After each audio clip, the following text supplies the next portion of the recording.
चलिए संजीव जी बने रहिए, मैं माथुर सर के पास जा रही हूँ। माथुर सर, क्या ये भारत की एक्शन के रिएक्शन के तौर पर भी देखा जाए, चूंकि 2020 में जो झड़प हुई थी जिसमें हमारे कुछ जवान भी शहीद हो गए थे, चीन को बड़ा नुकसान हुआ था उस वक्त, पीएलए को वहां पर भी कई लोगों की जान गई थी, क्या उस एक्शन के बाद चीन के रिएक्शन के तौर पर इसे देखा जाए? और इस एरिया की ज्योग्राफी सर, चूंकि आप कह रहे हैं कि आपकी वहां पर तैनाती नहीं समझा पाए, गलवान से कितना दूर ये पुल है, कितना फायदा अब चीन को होगा इस पुल के निर्माण के बाद?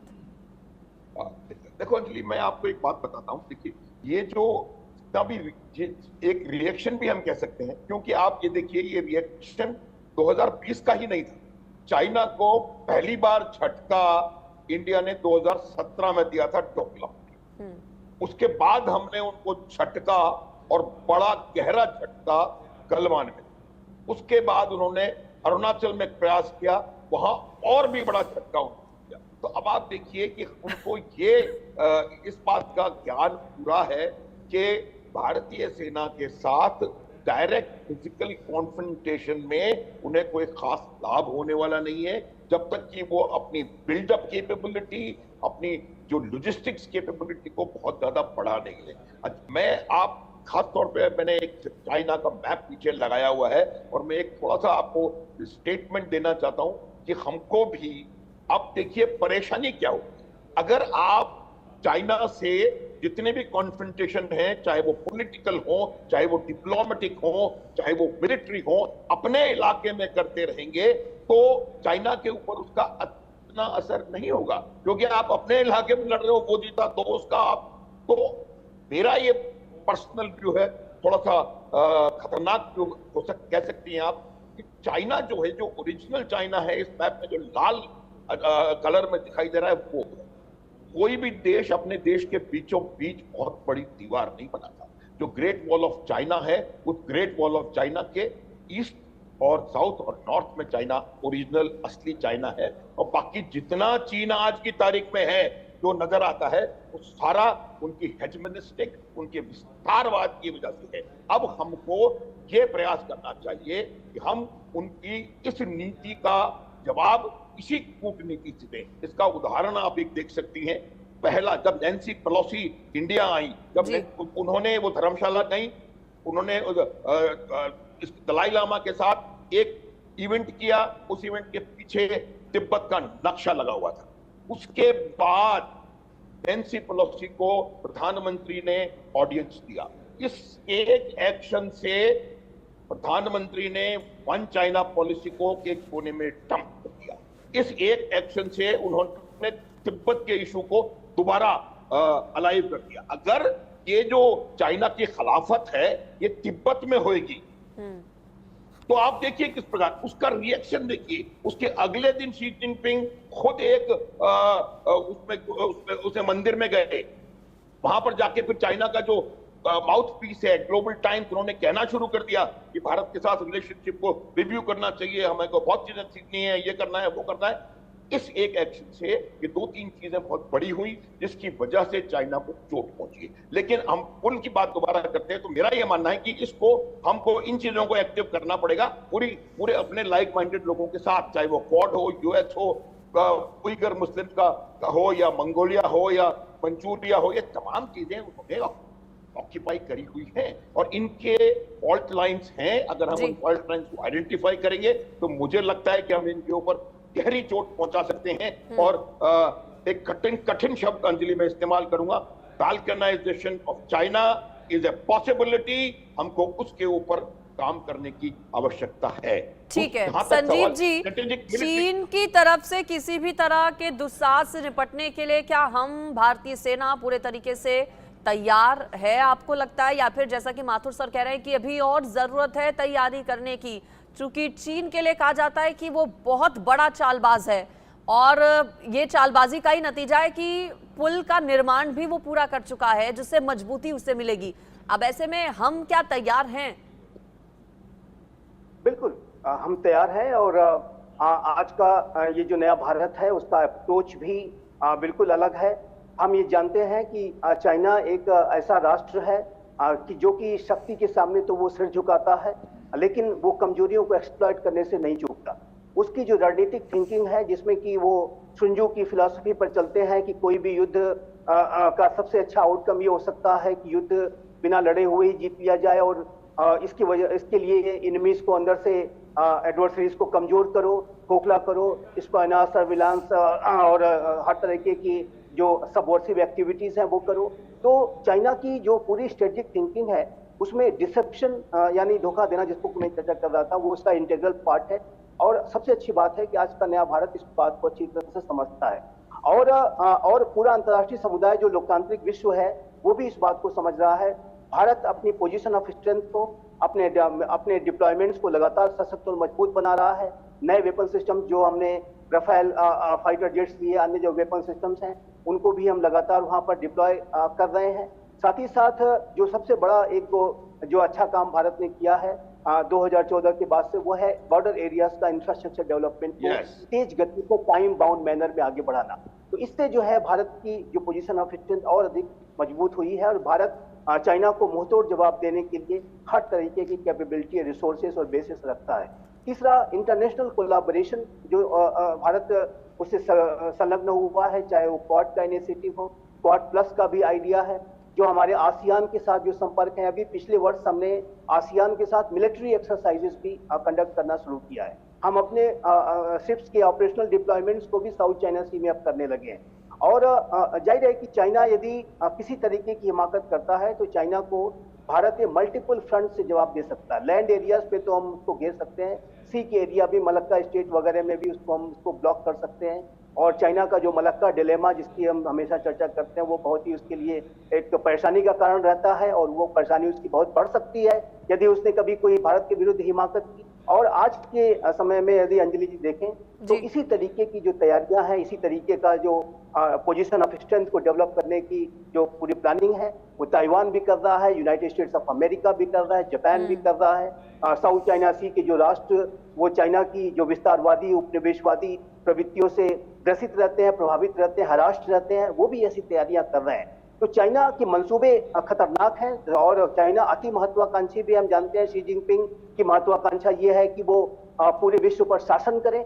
इसी विश्व के निवेश से, इन्वेस्टमेंट से चाइना जो नंबर 2 की इकॉनमी बना हुआ है, आज उसकी महत्वाकांक्षा इतनी बढ़ गई है कि उन्हें पैसों के बल पर वो पूरी दुनिया पर शासन करना चाहता है। वो होने वाला नहीं है अंजलि जी।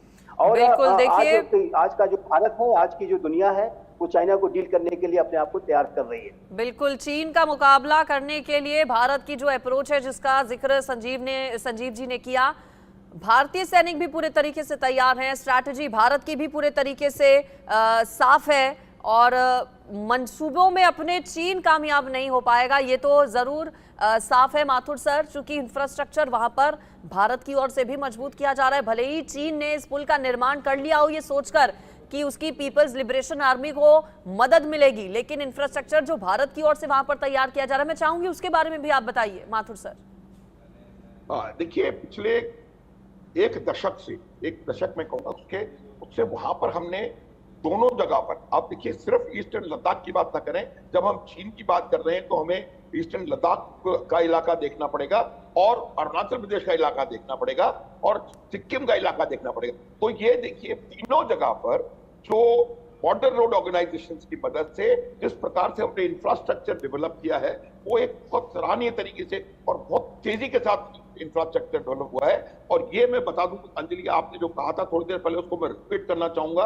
हमारे इंफ्रास्ट्रक्चर डेवलपमेंट का रिएक्शन था डोकलाम, उसका रिएक्शन था गलवान, उसका रिएक्शन था अरुणाचल में जो उन्होंने किया, क्योंकि उनको ये लग रहा है कि जो हमारी कमजोरी थी पहले, कि हम अपनी फोर्सेस को लेटरली शिफ्ट करने में बहुत दिन लगते थे, हम बहुत समय लगता था, वो डिसएडवांटेज खत्म सा हो गया है, और बहुत बेहतरीन तरीके से हमने वहां पर इंफ्रास्ट्रक्चर का डेवलपमेंट किया है। दूसरी बात, वहां पर हमने अपनी फोर्सेस को इस प्रकार बिल्डअप कर दिया है, और एमिनिशन शुरुआत से वहां पर हमारे इतने फोर्स लेवल अवेलेबल हैं कि चाइना को किसी भी प्रकार का ऑफेंसिव मिसएडवेंचर करने से पहले 1000 बार सोचना पड़ेगा।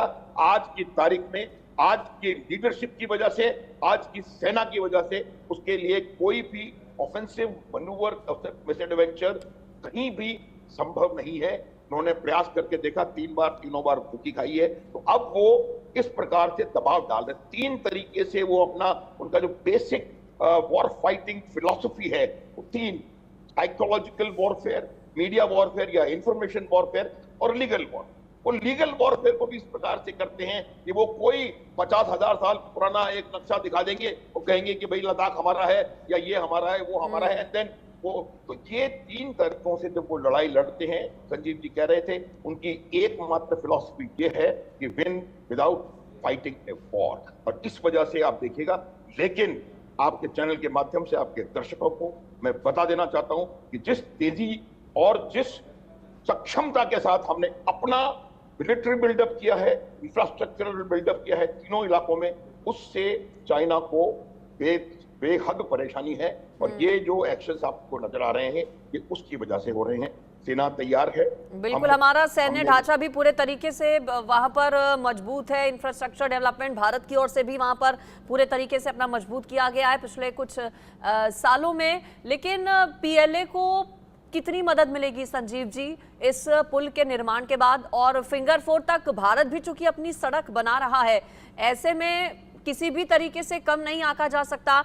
आगे आने वाले दिनों में चूंकि भारत पूरी तरह से क्लियर रहता है अपनी स्ट्रैटेजीज पर, आगे आने वाले दिनों में क्या आपको लगता है चीन के इन कदमों के बाद क्या दोनों देशों के बीच जो 2017 से ही रिश्तों में गर्माहट आई है वो आगे कुछ आपको कम होती नजर आ रही है, या फिर जो एक्शन जो कदम उठाए जा रहे हैं चीन के बाद उसके बाद और ज्यादा तल्खियां बढ़ेंगी? देखिए अंजलि जी, वर्तमान समय में भारत और चाइना के जो रिश्ते हैं वो सामान्य नहीं है।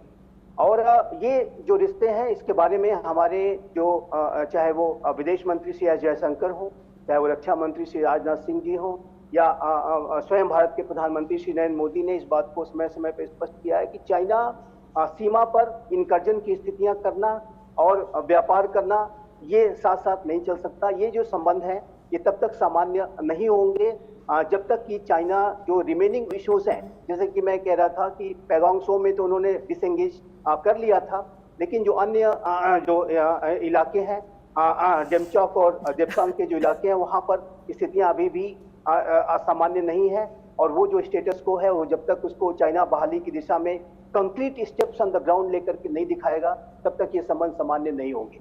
और चाइना जाहिर है कि पैगोंग त्सो में, सदर्न पैगोंग त्सो का जो भारत का एक्शन था उसके बाद ऐसा लगता है कि उसने इस तरीके की रणनीतियां बनाई डिसेप्टिव तरीके से, सर्विस पुल वगैरह का बहाना लेते हुए, और अब उसने पूरा ब्रिज ही बना दिया है। तो ये जो चाइना की जो साजिशें हैं वो उसके ऊपर भारत को बेहद सतर्क रहने की आवश्यकता है। और इसका जवाब देने के लिए जैसा कि हम डिस्कस कर रहे हैं कि भारत आज अपने आप को तैयार कर रहा है, भारत भी इंफ्रास्ट्रक्चर डेवलपमेंट प्रोग्राम को लगातार आगे बढ़ा रहा है। इस तरीके का जो चाइना ने ये जो ब्रिज बनाया है, जैसा कि माथुर सर ने बहुत ही अच्छे तरीके से इसको बताया कि उसके जो फोर्स के मोबिलाइजेशन में उसको आसानी इससे होगी, और इसका किसी भी कंटिजेंसी या युद्ध की स्थिति में उसका वो सामरिक लाभ उठाने की कोशिश कर सकता है।